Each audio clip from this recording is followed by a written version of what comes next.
Meus queridos irmãos, muita paz, que o Mestre Jesus ilumine os nossos caminhos, as nossas jornadas. É imensamente grato estar aqui com vocês. Para quem não me conhece, meu nome é Janus Ney.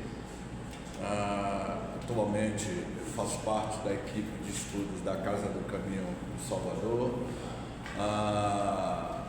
Coordeno grupos de estudos das obras de Amélia Rodrigues, como também os estudos da obra a Gênese, e também no grupo de estudos Francisco de Assis, junto com a nossa querida amiga Kessia Teles, na qual nós abordamos temáticas voltadas para a ecologia centrada nos valores do Espírito. E já residi aqui em Santo Antônio de Jesus, algum tempo atrás, e estamos nesta grande jornada que é o desafio de cada um de nós.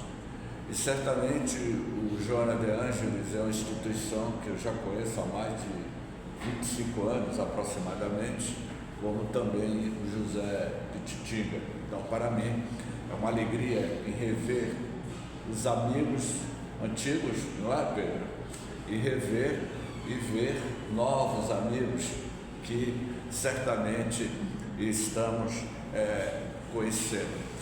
O maior desafio da criatura humana é o quesito dos nossos padrões mentais.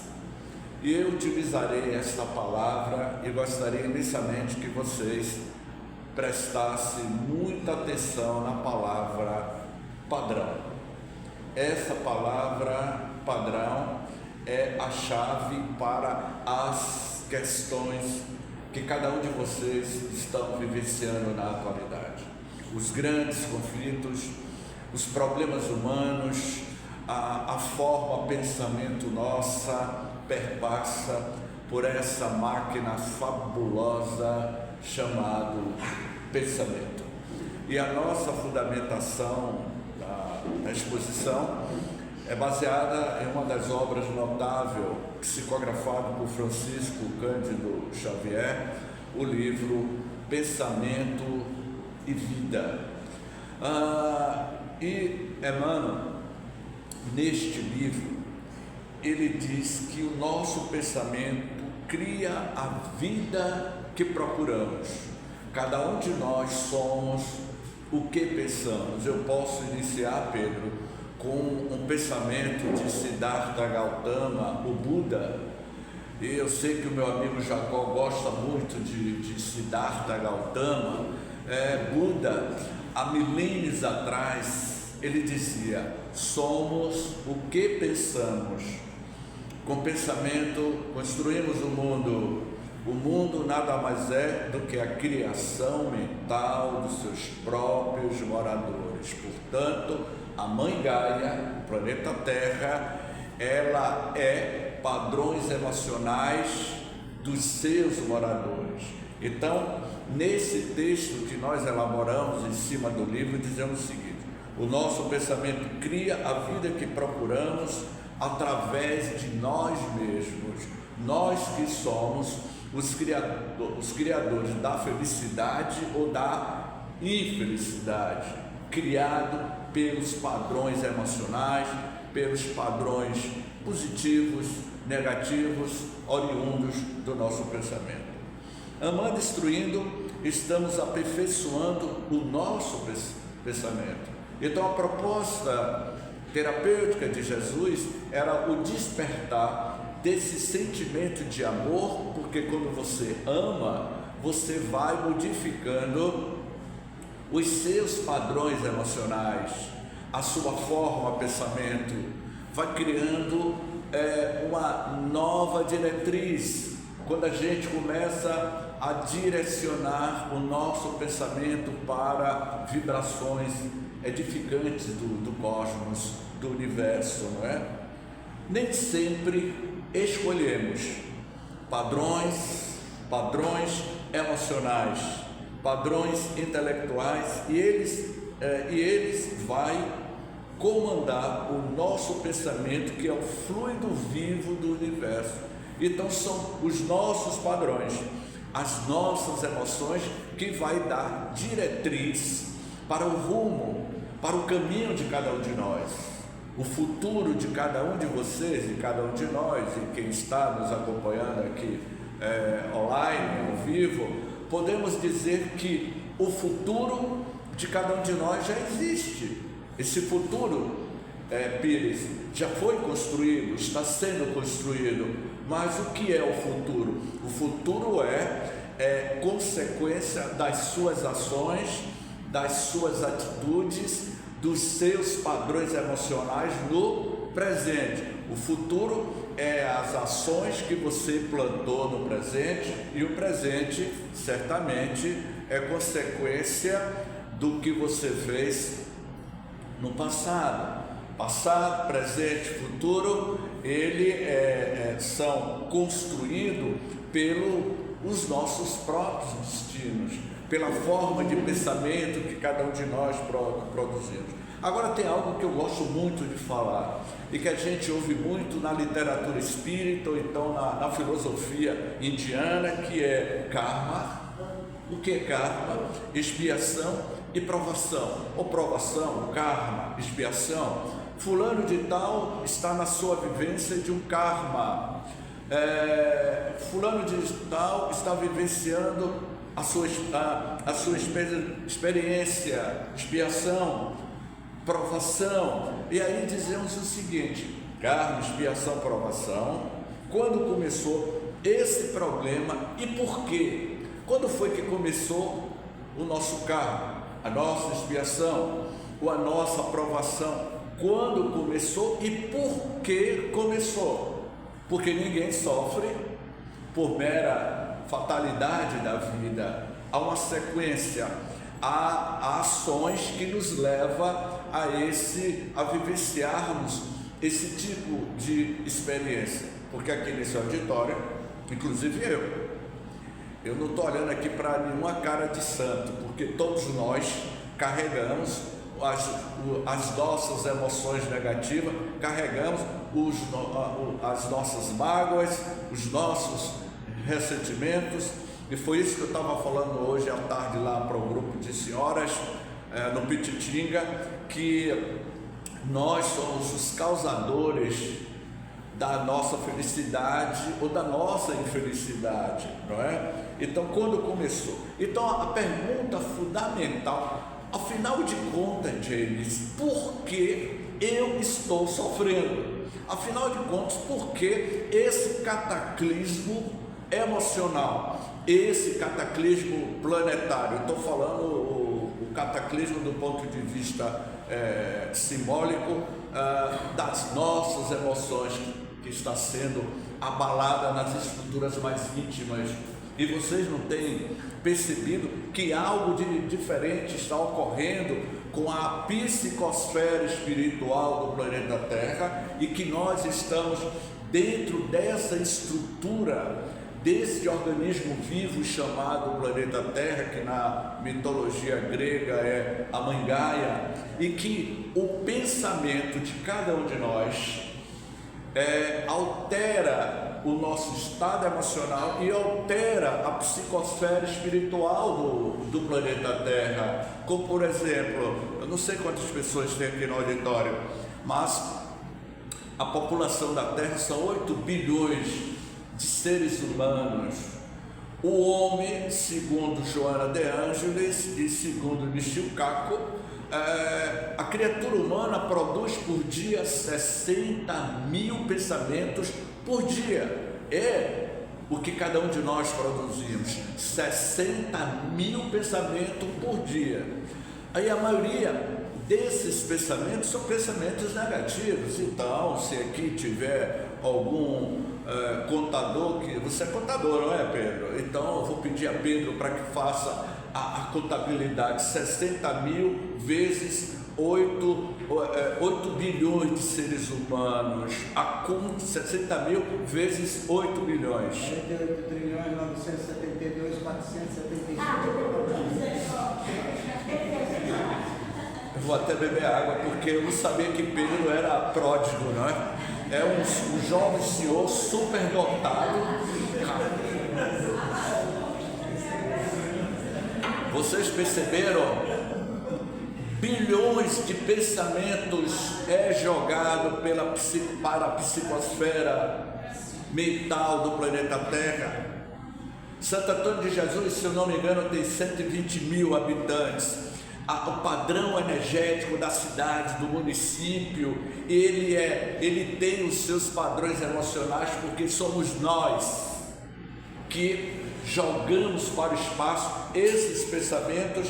Quando eu digo assim, a pergunta fundamental: por que eu vivi e por que eu vivo esse problema de expiação, de karma, de provação? Se você teve a coragem de fazer essa pergunta, e a resposta que Emmanuel deu no livro Pensamento e Vida: o nosso pensamento cria a vida que procuramos. O que queremos dizer que dentro de você há uma multidão de pessoas. E quantos lugares você já viveu? Quantas existências você já teve? Quantas línguas você já falou? Quantas pessoas você já se relacionou? Quantas profissões você já exerceu? Quantas esposas vocês já tiveram? Quantos maridos vocês já tiveram? Quantos filhos vocês já tiveram? Porque quando Jesus afirmou, há uma legião dentro de você, significa que nós somos um ser interexistencial, um espírito imortal, e que periodicamente desencarnamos e reencarnamos. Cada reencarnação, como esta agora, cada um de nós estamos vivendo uma personalidade. Eu estou Pedro Paraíso, eu estou James Day, e assim por diante. E as outras reencarnações que eu tive? E as outras personalidades que eu tive, e que está arquivada ou arquivado dentro do nosso inconsciente profundo. Então existe uma legião de subpersonalidades dentro de cada um de nós. Todos nós já falamos inúmeros idiomas, dialetos diferentes, por conta das experiências de vidas passadas que tivemos. Então, a pergunta difícil de responder, essa pergunta, e que eu considero realmente assim difícil, do ponto de vista de uma análise mais profunda, para que nós façamos uma viagem dentro do nosso mundo interior, é quando eu digo: afinal de contas, quem é você? Afinal de contas, quem realmente é você? Quem é você? Eu sou... Seu nome? Manuela. Eu sou Manuela. É muito pouco, Manuela. Você está, Manuela. Eu quero saber muito mais. Afinal de contas, quem é você? Essa é a pergunta. Porque quando você faz essa autoanálise de si, você está tentando analisar o cerne do ser espiritual que nós somos. Então eu digo: você é a atual personalidade de hoje, ou a atual personalidade de hoje é uma etapa da sua jornada? Essa aqui é uma etapa da nossa jornada espiritual. É uma transição, como eu dizia hoje à tarde, aquela senhora lá da distribuição dos pães, e a gente usando uma linguagem figurada para que aquelas senhoras de idade assim entendessem, e tinha uma senhora que estava com vestido de bolinha preto e branco, e aí eu disse: eu tenho uma notícia extraordinária para vocês. E qual é, seus anjos? É uma notícia maravilhosa. E elas ficaram na expectativa, e eu disse: a notícia que eu tenho é que vocês não vão morrer nunca. vocês não vão morrer. Ela, hã? Eu disse, pois é, vocês não vão morrer. Mas por que, seu Javisnei? Porque não existe a morte. Mas como? A senhora não está usando esse vestido de bolinha? Bolinhas pretas e brancas? Estou. Quando a senhora chegar em casa, o que a senhora vai fazer? Ah, seu James, eu vou tomar um banho e trocar de roupa.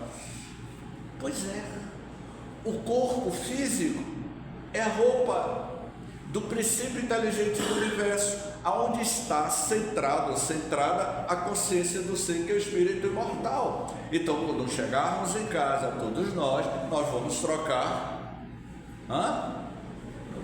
Eu não ouvi. E quando a roupa está muito desgastada, muito velha, o que a gente faz? Enterra a roupa. Então, quando o corpo já está cheio de problema, porque o diretor espiritual do planeta Terra, que é o Cristo, disse, olha, vou te dar um planeta bem organizado, vou lhe dar uma residência muito bem organizada, que é o teu corpo físico. Agora, veja lá, o que você vai fazer? E às vezes a gente abusa do nosso próprio corpo físico, ele desgasta, aí cria problema, e aí a gente tem que botar numa gaveta a vestimenta do espírito. A gente larga a vestimenta, que é o corpo físico, e retornamos para a nossa pátria espiritual, para o mundo espiritual, que ele é real. Ninguém morre. Eu digo sempre, a vida é dinâmica. Eu não acredito na imortalidade da alma. Eu não acredito na reencarnação. Eu não acredito, Pedro, na comunicabilidade dos espíritos. Eu sei, é bem diferente. Eu sei, é outra consciência. Portanto, em meio a essas múltiplas personalidades, fruto da pluralidade de nossas existências, conforme está lá no Livro dos Espíritos, há alguns padrões. Eu perguntaria, qual é, na atualidade, no momento atual, o padrão de cada um de vocês, o comportamento, os seus padrões da forma de pensar. Há padrões emocionais, padrões afetivos, mentais, que têm determinado as suas escolhas, que têm conformado a sua vida, que têm estabelecido limites, limitações, talvez provações.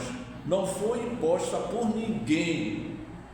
É karma e não é expiação, não é provação, é simplesmente o seu pensamento criando a vida que você procurou. Portanto, as escolhas feitas ou feitos por cada um de nós. Então, provação, expiação, karma é a consequência das suas ações, das suas atitudes, que nasce na consciência, no pensamento. Eu diria, o que é o céu e o que é o inferno?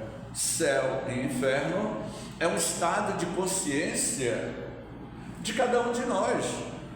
Você pode estar caindo na maior tempestade, como por exemplo, quando eu completei, foi ontem, não é? Em 2021, não é? Foi ontem.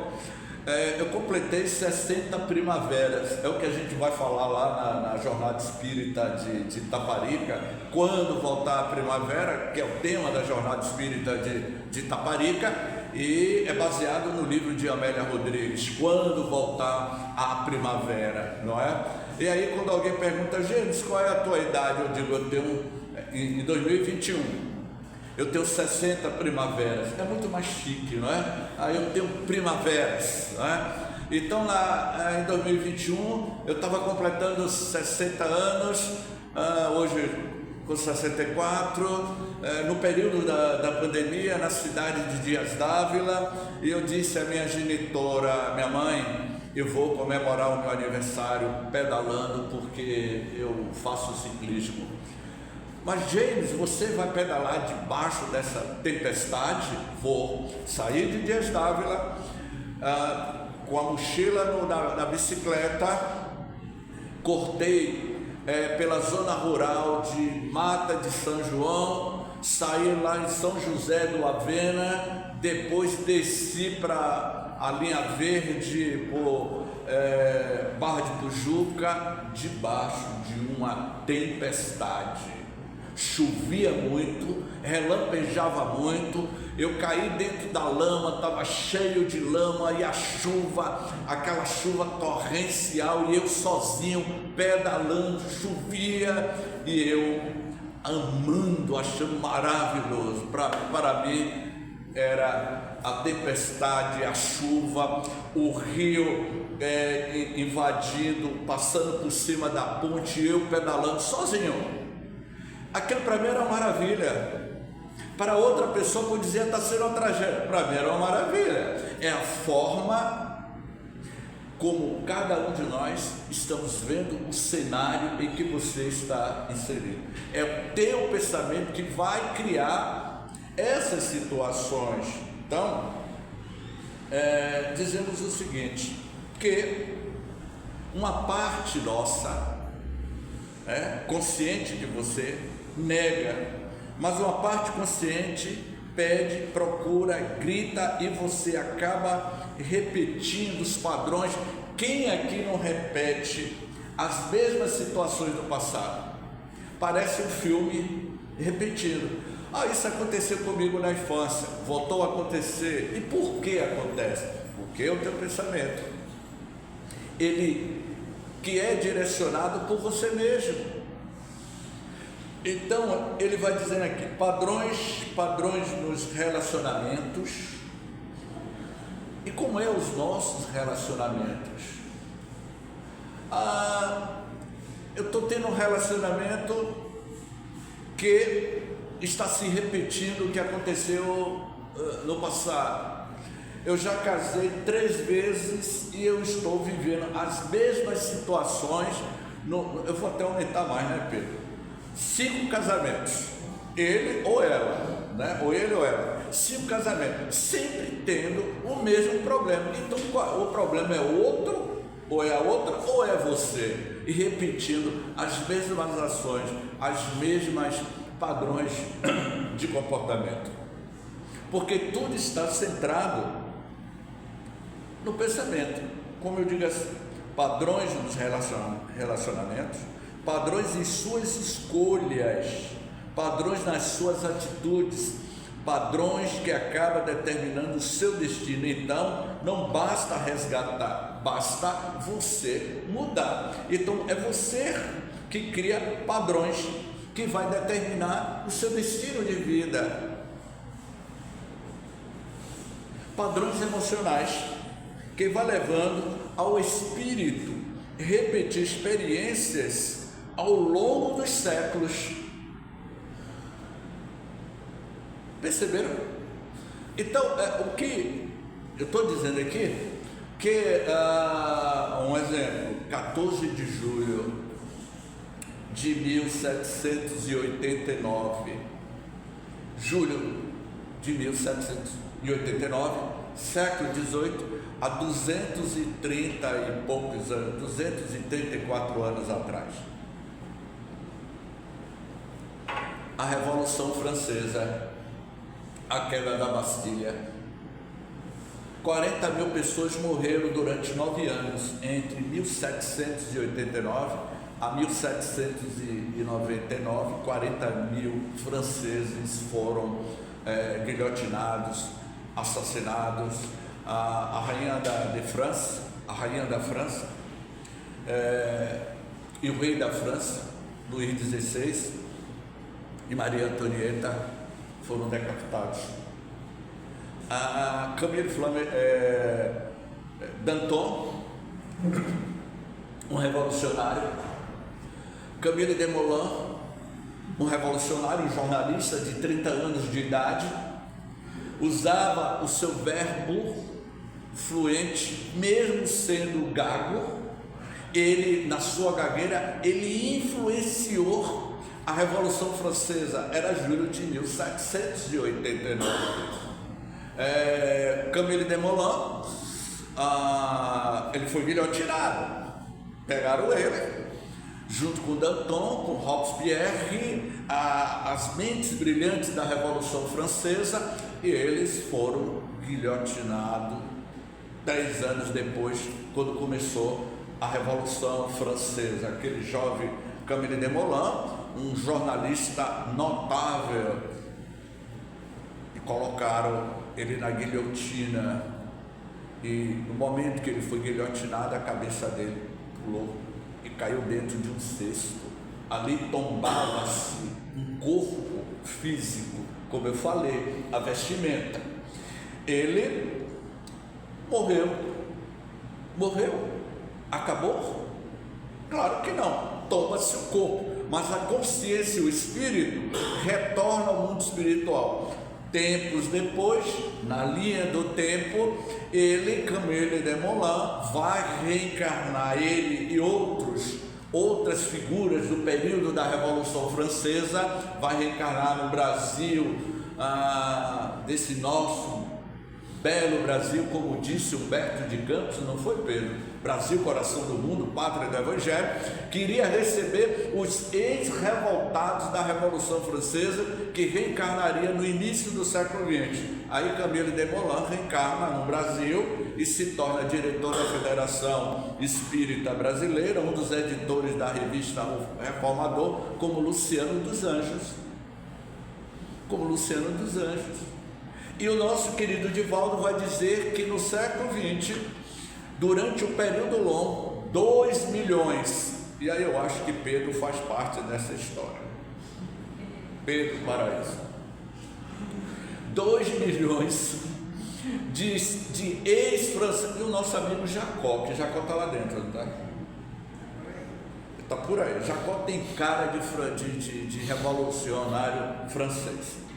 Então, essas figuras, muitos de nós, ao longo do tempo, Divaldo vai dizer que 2 milhões de ex-espíritos franceses que viveram na França do século XVIII reencarnariam no Brasil, e que muitos se tornariam espíritas. Aí a gente fica aqui olhando para a cara de alguns revolucionários bastião, como o meu amigo Jacó, Pedro e outras figuras, né, que eu não vou entrar em detalhes da minha própria pessoa, que eu não vou fazer autobiografia da minha história no período da Revolução Francesa. Portanto, o que eu quero dizer é que esses padrões de vidas passadas, eles se repetem sucessivamente. Por isso que os consultórios de psicanálise estão lotados, porque a gente está sendo chamado a entrar em checkmate. Ou seja, é você que precisa ressignificar a sua existência, a sua vida. E aí a gente vai dizendo, a pergunta é: nós temos adotado a sabedoria em nossas escolhas? A vida espiritual, na sua amplitude, é uma trama de escolhas e consequências, não erro e punição, escolhas e consequências. Temos o livre-arbítrio. Essas escolhas e consequências é exatamente a postura, o livre-arbítrio que cada um de nós estamos tomando, né? Toda a sua vida, tudo que te acontece, todas as suas relações são pedacinhos de você mesmo, são reflexos de nós mesmos. Então, por favor, não reclame e não aponte o erro. Por que eu errei? Porque você se permitiu ao erro. Não culpe ninguém, você é responsável pelas suas ações, pelas suas atitudes, pelas suas escolhas. Agora tem um texto aqui que eu coloquei, muito interessante, baseado em cima do pensamento de Emmanuel, que diz o seguinte: porque a lei divina é pedagógica, é ou não é, minha jovem? Ela é pedagógica, não é? Ela jamais vai apresentar um problema que você não seja capaz de solucionar, não é? Então cada um recebe o que plantou, e cada um vai carregar o peso que é capaz de sustentar. Cada coração, que se relaciona conosco é como um terreno que possui as suas áreas. Olha que lindo esse pensamento de Emmanuel, não é? Cultivadas, e as suas áreas não cultivadas. Então, quando você trava relações com amigos, espíritas, relacionamentos na afinidade ou não, você está cultivando o coração do outro. Percebeu? E o que é que você está cultivando, regando no coração do outro? Todo coração possui áreas não cultivadas. Significa que o coração humano é um terreno de possibilidades, e às vezes o que você está colhendo de alguém não é propriamente o que essa pessoa tem, é o que você plantou. Esse é o seu cultivo, é o que você está semeando e está colhendo. Essa pessoa está funcionando para você como espelho, ela está te refletindo. Gente, é profundo. Vocês não conhecem Dona Regina. Eu levei 12 anos sem ver Dona Regina. Eu sempre venho a Santo Antônio de Jesus. Eu sempre estou fazendo palestras lá no Pititinga, no domingo à noite. Eu venho domingo à tarde, segunda-feira de manhã, retorno para Salvador. Portanto, às terças-feiras eu não estou aqui em Santo Antônio de Jesus. Só que hoje eu fiquei na terça-feira porque eu estaria aqui no João. E fui para a distribuição de pães lá no Pititinga. 12 anos depois da minha participação no trabalho social do Pititinga, lá da distribuição dos pães, estavam aquelas senhoras que vêm da zona rural aqui da cidade, e quando eu cheguei lá, senhoras vieram me abraçar, e uma disse assim: seu James, há quanto tempo eu não vejo o senhor? Dona Regina está aí. Dona Regina sempre pergunta pelo senhor, depois de 12 anos. E cadê Dona Regina? Ela está tomando sopa lá no refeitório, ela vai subir. Ela sempre pergunta: cadê aquele senhor? Ela não sabe o meu nome, mas ela não gravou o meu nome, não precisa gravar nome. Mas o importante é a mensagem, é o que você conquista e planta no coração do outro. E Dona Regina, a gente deixou uma semente no coração de Dona Regina. Quando eu cheguei hoje, ela olhou para mim: meu filho, eu não sei seu nome, mas eu me lembro de você porque você me cativou. Disse: a senhora se apaixonou por mim, Dona Regina? É uma senhora octogenária. Eu nunca esqueci do senhor, sou muito grato pelas suas palavras, pelo seu carinho. Isso é cultivar, plantar no coração do outro. Aí eu tirei foto com ela, beijei ela, Marcelo, foi aquele amor incondicional. É evidente que quando cada um de vocês, cada um de nós, ao retornarmos na pátria espiritual, vamos encontrar Dona Regina, aquela senhora da zona rural de Santo Antônio de Jesus, iletrada, analfabeta, uma mulher paupérrima, e que quando chega no mundo espiritual, Marcelo, tem uma grandeza espiritual muito mais do que muitos doutores que a gente tem aqui na terra. Foi o que aconteceu com Maria Matilde. Eu convivi com Maria Matilde na cidade de Nazaré das Farinhas, cidade de Nazaré. Maria Matilde era uma senhora, 4º ano primário, negra, afrodescendente, desse tamanho, usava uma touca na cabeça, morava de favor na casa das pessoas, mas ela era trabalhadora do Centro Espírita Roque, na cidade de Nazaré. A primeira vez que eu tive contato com Maria Matilde foi no ano de 1987, e Maria Matilde, eu era jovem na época, ainda eu tinha cabelo Black Power, eu ainda era cabeludo, meu amigo, eu tinha cabelo. Então Maria Matilde abre os braços e me diz: meu filho, seja bem-vindo. Ela me conquistou, ela conquistou meu coração. E quando você conquista o coração do outro, você cria afinidades espirituais que jamais será destruída. O ladrão jamais roubará e a traça jamais o destruirá, porque você conquistou o coração do outro. E eu me tornei amado e amada por Maria Matilde. Moro em Salvador, sempre estava em Nazaré, na época da juventude espírita. Aprendi muito com Maria Matilde.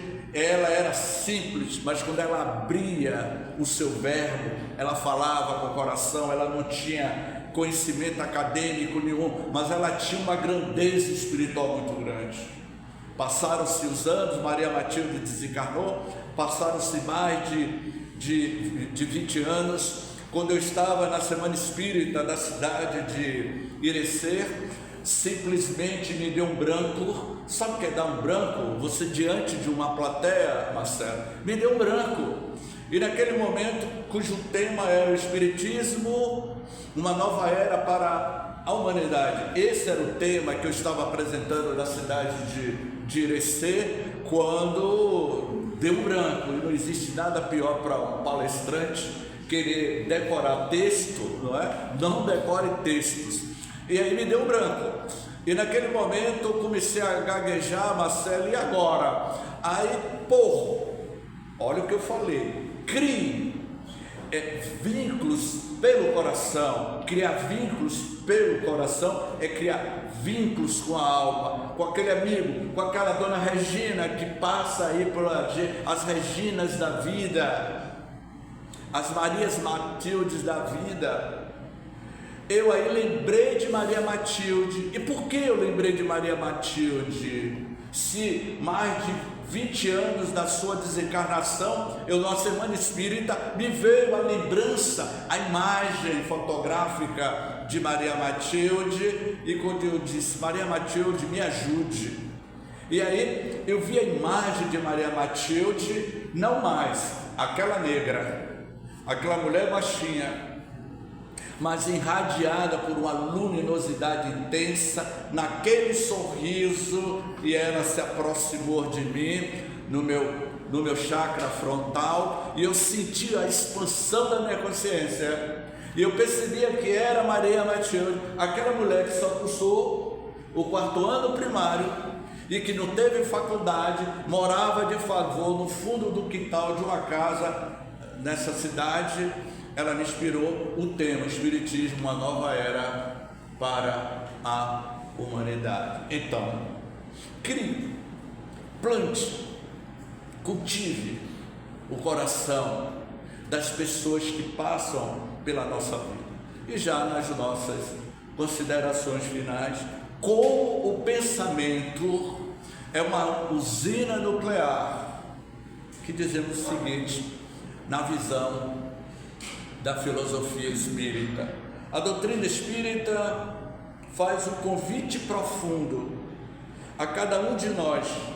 Ela nos pede um passo adiante, de reconstruir, de aproximar o nosso pensamento. Aproximem o teu pensamento, as nossas ideias, os nossos pensamentos ao padrão do Cristo. Aproxima o teu pensamento com o pensamento do Cristo, para que a nossa vida passe a refletir padrões da vida do Cristo. Essa foi e é a proposta de Jesus para a humanidade. E vamos dizendo, fomos criados para o trabalho. Concordam? Fomos criados para o trabalho, para a bondade, para a ação construtiva. Esses são os padrões do Evangelho do Cristo.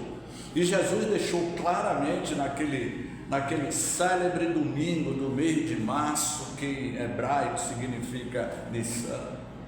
Era um domingo ensolarado, vai narrar Amélia Rodrigues no livro Quando Voltar a Primavera, Pedro. Esse livro é a obra-prima, psicografado pelo Divaldo, pela a maestrina Amélia Sacramento Rodrigues, e ela narra em um desses capítulos que naquela manhã ensolarada de domingo, na Galileia, na Palestina, no mar de Genezaré, aquele jovem de 1,75 m de altura, cabelos cor de ambar encaracolado, com a sua túnica, descalços, pisava sobre os seixos na orla marítima de Genezaré, o mar da Galiléia, e ia em direção a uma barca.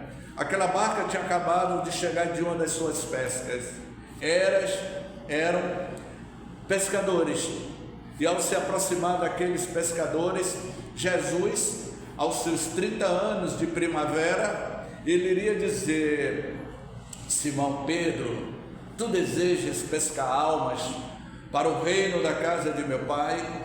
E naquele momento Simão Pedro foi tomado pelo magnetismo diferenciado. Jesus, o seu magnetismo, o seu campo gravitacional era fabuloso. E Simão Pedro foi envolvido por aquele magnetismo e respondeu: sim, Senhor, desejo pescar almas para a casa do Pai. Então Jesus estabeleceu conexões, padrões, estava conquistando corações, entrando na mente daqueles que mais tarde seriam os grandes apóstolos da história da humanidade. Então, o Evangelho de Jesus é a vivência da transformação do seu pensamento, das suas ideias. Então, meus queridos irmãos, já terminando como reflexão, você não será mais a mesma pessoa quando você estabelece essa conexão com o divino, que é Deus. Enxergar, e se você perceber, você vai visualizar quais são os seus padrões, quais são as linhas que estão definindo o seu destino espiritual. E o destino espiritual de cada um de vocês? Vocês estão definindo e dando um destino espiritual para cada um de vocês? O que é que lhe aguardam amanhã? Já pararam para refletir? Como será a minha chegada do outro lado da vida? Como será a nossa chegada do outro lado da vida? Se vocês me permitirem, eu posso até arriscar, não é isso, Pedro? É o que você está fazendo no presente. Se você planta espinhos, logo você vai colher. Eu não estou ouvindo. Eu não estou ouvindo. Se você planta rosas, você vai colher rosas. Então, o mundo, a nossa chegada no mundo espiritual será o que você está plantando. E ainda tem um detalhe, meus amigos: o pensamento cria a vida que procuramos na terra e no mundo espiritual. O mundo espiritual é constituído de matéria mental. Umbral é uma região constituída de espíritos afins, com as suas formas de pensamento. O céu, as regiões siderais, as colônias espirituais, é constituído de espíritos afins. Aqui na terra, nós estamos sentados do lado de um malfeitor. A gente nunca sabe quem é que está sentado ao nosso lado, não é? Uma das minhas viagens, quando eu era mais jovem, para Fortaleza, lá na cidade de Icó, entrou um cidadão, sentou ao meu lado.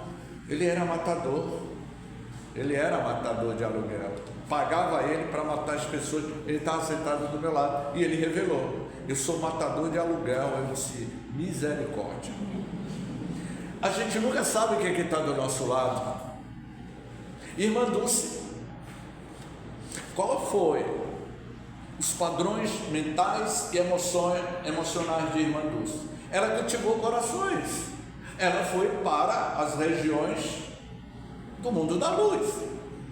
Madre Teresa de Calcutá, da mesma forma. Eu não sei se eu assumi um cargo ou não, Pedro. Mas em 97, por uma questão ética, eu não vou dizer quem foi o médium, mas eu fui para a cidade de Uberaba investigar a mediunidade de um tal de um médium na época. Isso em 97, isso já tem 28 anos atrás. Eu acho que eu já paguei meu karma por conta da minha intenção de sair, Marcelo, de Salvador para investigar a mediunidade de um médium lá de Uberaba. E eu dizia, a gente precisa investigar a mediunidade desse médium.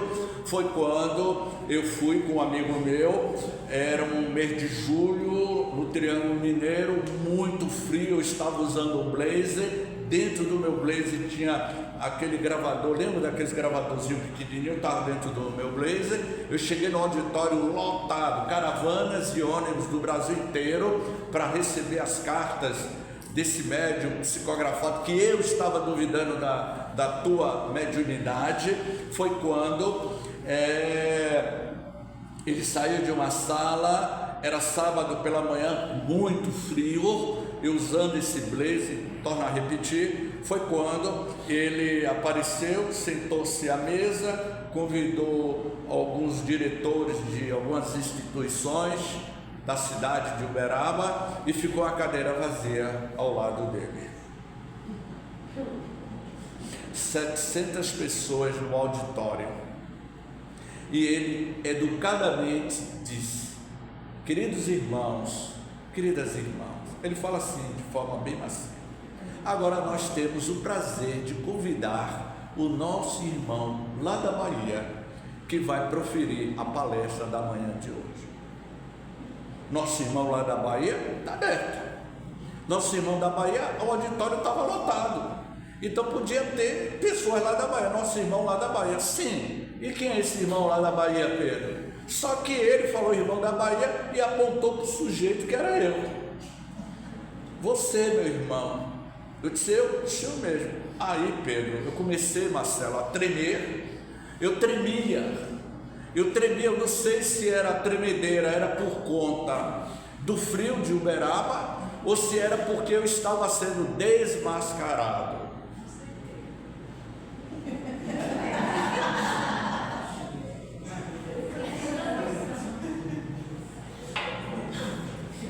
Isso mesmo que ela falou. Sentei ao lado dele. Olha o que tem a ver com o tema. O pensamento cria a vida que procuramos. Os espíritos influenciam nossas vidas bem mais do que vocês imaginam. De ordinário, são eles que nos conduzem. Os espíritos só interferem em nossas vidas de acordo com o tipo de pensamento que você tem. É o pensamento que atrai os espíritos.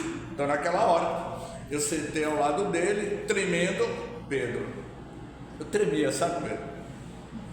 Isso em 97. Eu disse assim, seu fulano, eu não. E ainda, a gente quando está sendo desmascarado, a gente fala baixinho, não é? Muda. Senhor, eu não sou palestrante, não. Ele educadamente disse, eu sei que você é um palestrante lá da Bahia, de Salvador. Eu disse, meu Deus, quem foi? E na época não tinha Facebook, não tinha nada de rede social, não tinha nada disso, como é hoje. Ele não tinha minha ficha, ele não me conhecia. Mas eu sei que você é palestrante lá de Salvador. Eu fiquei imaginando quem foi o espírito fofoqueiro que falou para ele que eu era. Jacó.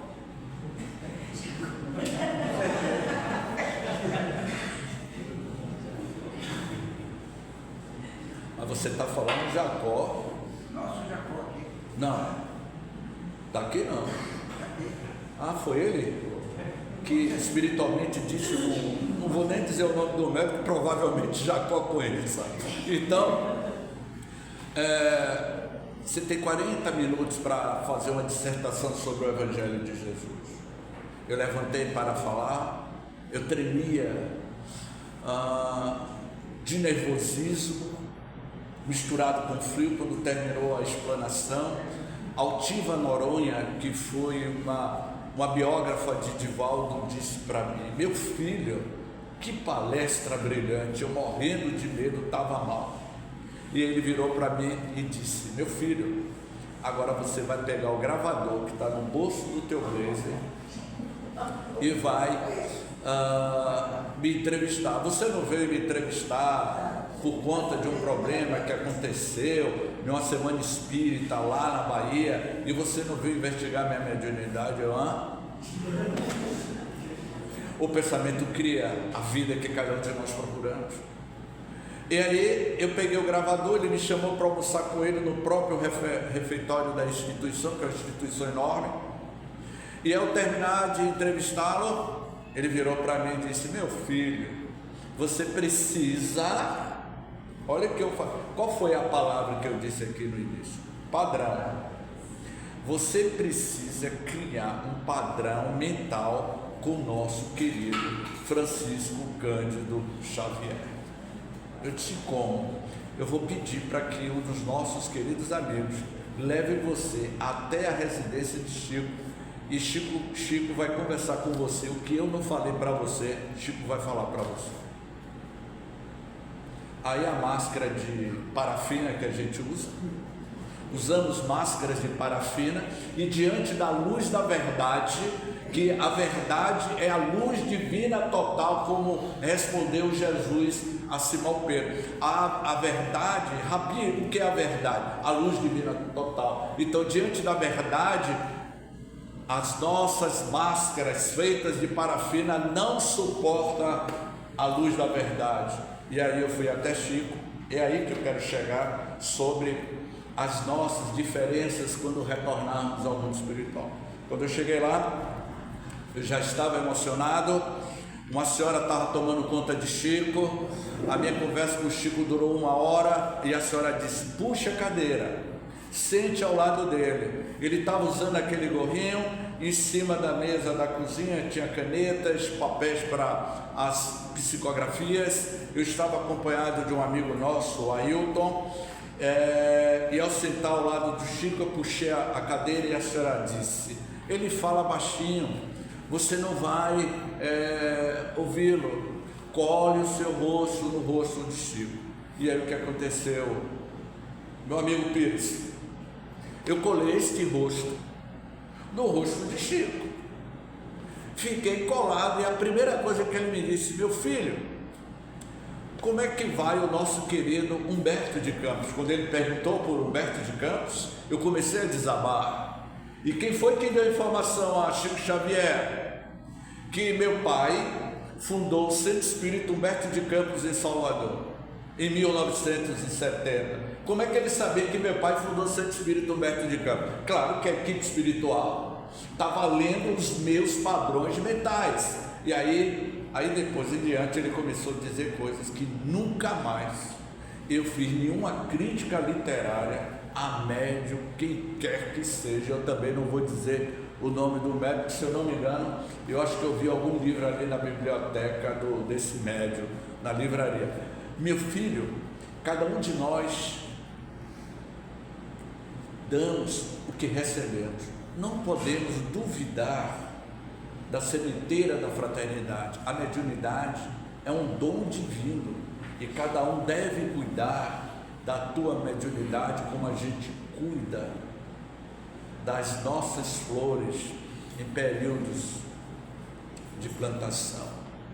Nunca esqueça do Evangelho de nosso Senhor Jesus Cristo como referência para o teu crescimento espiritual. Eu voltei para Salvador totalmente modificado. Nunca mais. Alguém um dia me disse: Janes, esse médium está psicografando vários livros, você tem alguma coisa para falar desse médium? Eu falar desse médium? Nunca mais. Então, cultivem corações através dos nossos pensamentos. O pensamento cria a vida que procuramos. Então você é o que vocês pensam. Gratidão, muita paz.